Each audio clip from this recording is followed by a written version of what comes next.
Hello, this is Brajesh Patel from the Quinnipiac Strength Conditioning Department, and I'm here to present our Quadrant Methodology, which has come out of the NCAA's sports science paper that came out last summer, the summer of 2019, preventing catastrophic injury and death in collegiate athletes.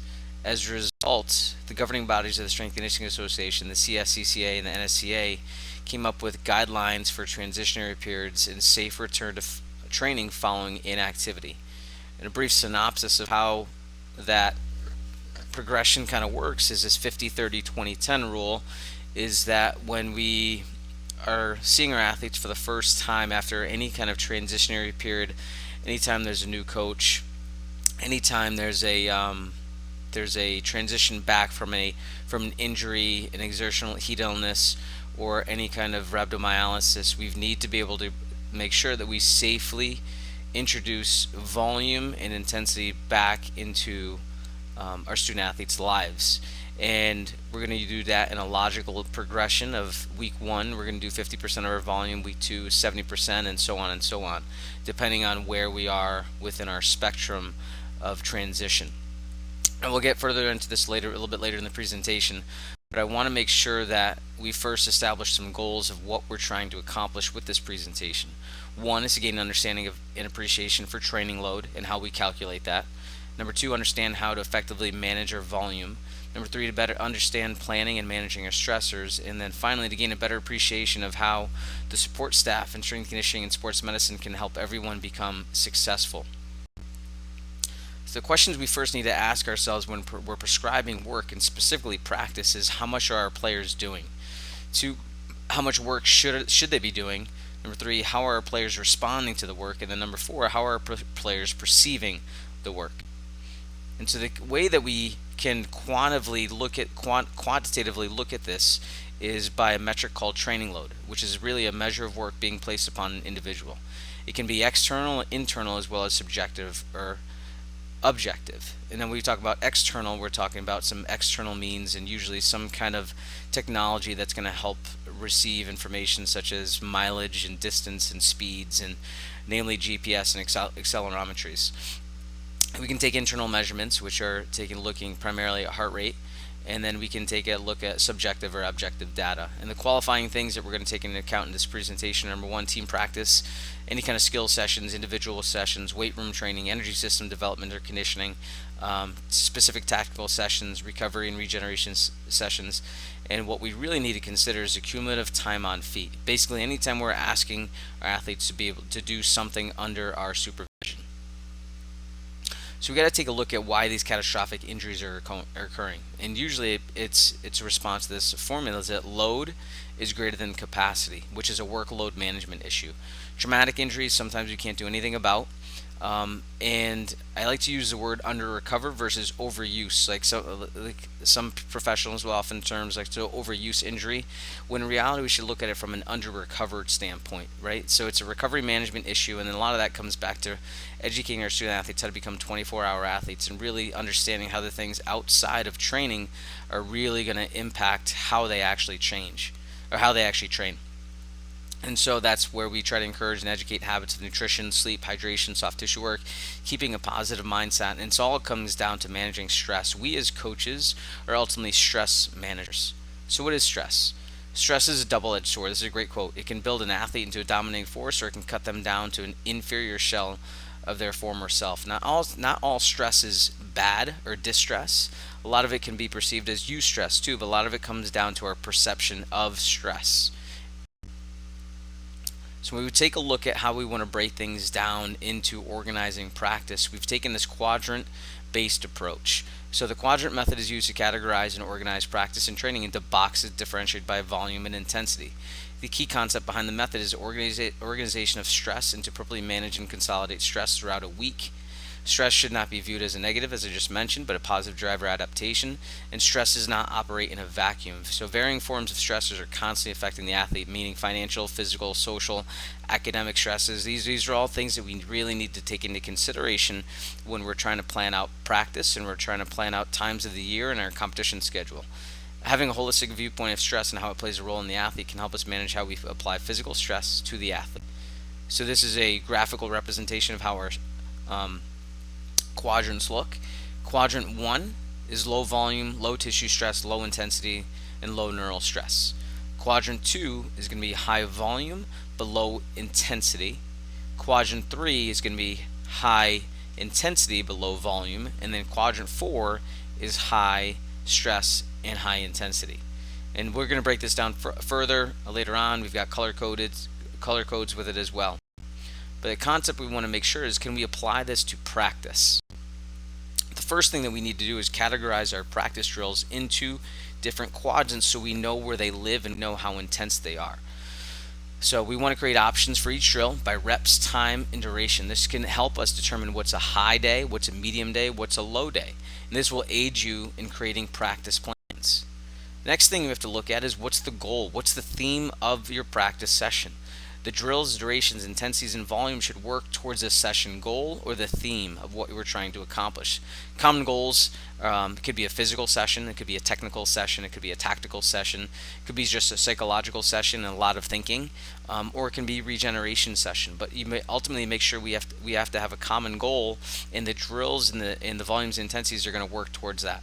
So each goal can be further broken down, like I said: physical, speed, strength, conditioning; technical, skill development, skill rehearsal, situational skills; tactics; and then regeneration. The next thing we want to take a look at is creating a practice plan. So once we've got a goal, we understand where we're going to live within the quadrant. Then it can help us determine our duration and intensity, and then organize our drills and our volumes for each. So now we're going to talk about how we calculate training load within this spectrum of quadrants. So we're going to take a look at our ratings of perceived exertion, or RPE. And we break this down on a 1 to 5 scale, so it's really easy to understand. 5 being very hard, 4 is hard, 3 is average, 2 is light, and 1 is easy. Once we have our scale, we can apply color codes to our quadrant scale, and we can understand where we're going to live. So if we understand we want to apply a hard day, a lot of the things and drills that we're going to recommend are going to live in quadrant 4. We just got to understand we can't live in quadrant 4 all week long and expect our athletes to perform at a really high level. How we calculate training load is we take into account time times RPE, and that's going to give us ultimately a training load. So the goals, so here's some examples. So we're going to have a tactical session in a small area, high level of execution. So we're going to be in quadrant 3. It's going to be a 60-minute practice, and our goal RPE is 4. So it's going to give us 240 arbitrary units. Another example could be a technical skill session and accumulate volume. We're going to be in quadrant 2. We're going to have a 90-minute session, a goal RPE, and to have a 200, that equates to 270 arbitrary units. So when we start talking about load management, we can decide how we can design a session or a practice and sequence our drills to get where we want to get. So this session, so I can give you a 60-minute session at a very high intensity level. It's going to give us 300 units. But now if we cut that same session in half, when we go 30 minutes, now we've cut our volume in half. So we can do the same intensity, we can do the same drills one day, or say twice a week, but one day we can go high, the other day we can go low, and that's going to have a different impact upon our bodies as well as our minds, because it's a different stress that we're applying to the system. And so that's the basic thing we want to get to too, is our interpreting our training load. Perception is reality. A 3 one day might be a 5 during midterms, finals, because of other certain stressors. And that's where it's so important that we understand our student athletes so we can communicate with them and we can adequately dose the volume that we're going to give. Right? What we think is easy may be perceived as hard. It's important to know the plan, training, and practice appropriately so the athlete can be ready to perform physically as well as psychologically. Now this is a key thing, and the whole premise behind this presentation is that many non-traumatic deaths take place during the first week of activity of a transition period in training. Given this fact, it's imperative to recognize the vulnerability during these periods and to ensure that both proper exercise and heat acclimatization are implemented. Now that brings us to the concept of load management and this acute to chronic ratio. Acute workload is a training and game load represented as fatigue aspect of the ratio. It's a weekly total of how much work we're doing. The chronic is the average total training load over a month, represented as fitness. So what we're looking to do is we compare 1 week to our monthly average. Now, obviously, you need to have a month's worth of data to be able to adequately compare this and actually understand what we're actually giving the athletes. So, basic thing premise behind this is we have a weekly total compared to our monthly average. An objective is to maintain a high chronic workload, which is going to increase our resiliency, decrease our injury risk, and we also want to prevent load spikes. These load spikes is where our risk is going to be dramatically increased. So, but if we can prevent these load spikes, we're going to decrease our risk for a possible injury. So load management is where comparison of the acute to chronic workload is a dynamic representation of a player's preparedness. The ratio allows the coach to consider the training load the athlete has performed recently within the last week relative to the training load the athlete has prepared for within the last 4 weeks. Ratio gives a snapshot of an athlete's preparedness. Acute, low, but our chronic is high. We have minimal fatigue and highly prepared. If our acute training load, which is the week, remember, is really high, but our chronic workload is low, is going to be a high fatigue and poorly prepared. And this is really indicative of the situation we're in right now, where with COVID-19, the athletes that we normally see and we've normally been training for quite a regular time, their training loads are going to be much less than what they're typically used to. So when we see them, we need to make sure that we gradually build up their training loads, which is going to represent their ultimate chronic workload, to the point where we can do what we normally expect them to do. But we can't expect them to do that right off the bat, because that's going to result in a massive load spike. And then when we talk about this acute to chronic workload ratio, the sweet spot tends to be between 0.8 to 1.3. When we're less than 0.8, we're going to run a risk for being injured because our chronic workload is not that high. And then when we're above that 1.3, we can get into a danger zone because we're doing more work than our body is really used to. It's important to note that these values are not golden numbers. They'll not apply to every single athlete in every single sport.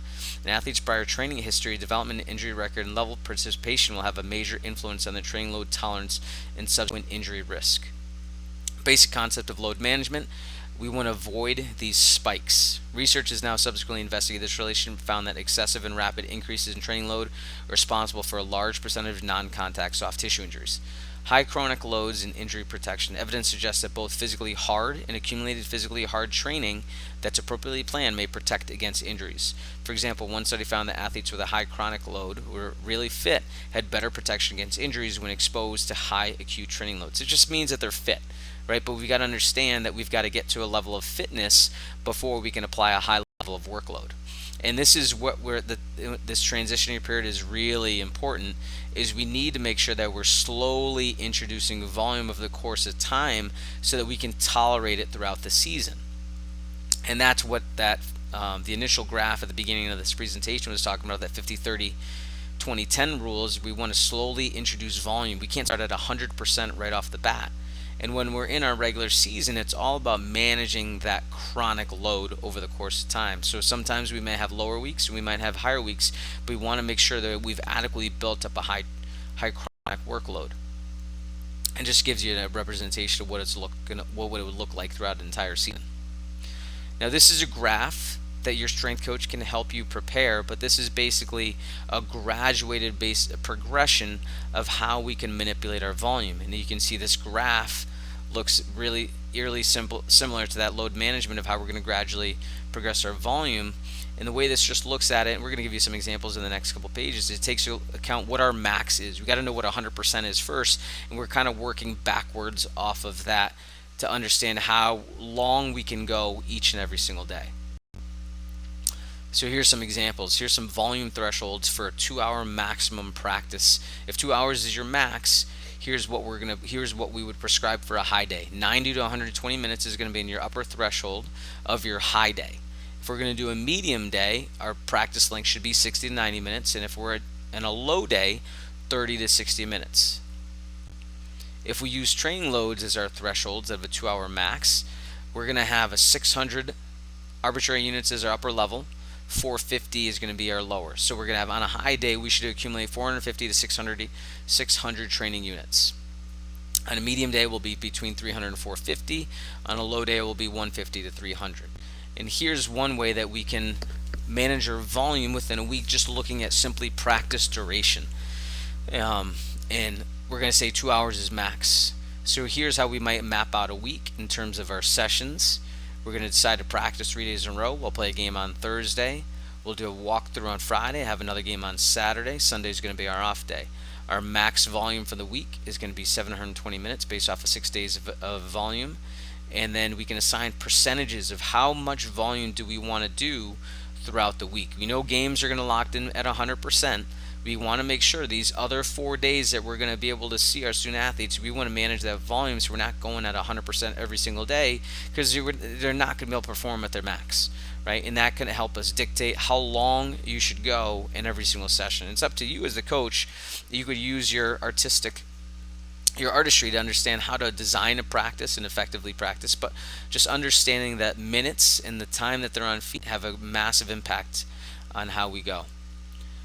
This is another example of where we might play 2 games back to back and how we can manage and manipulate our volume accordingly. Here's another example with 2 games per week with 1 day in between, and we can understand where our quadrants may live. We can look at the training load that we want to accomplish and understand where we want to live, our volume, and then our intensity RPEs of that practice session where we want to live in.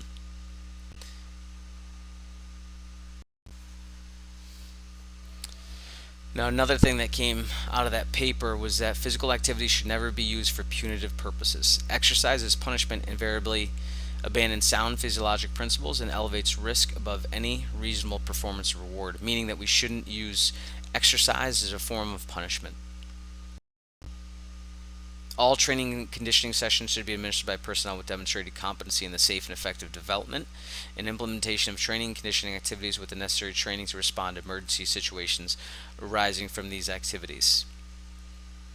And ultimately, what we really want to do is we want to be able to help effectively communicate so we can deliver the best service possible to each and every single one of you in your respective sport programs. Thank you.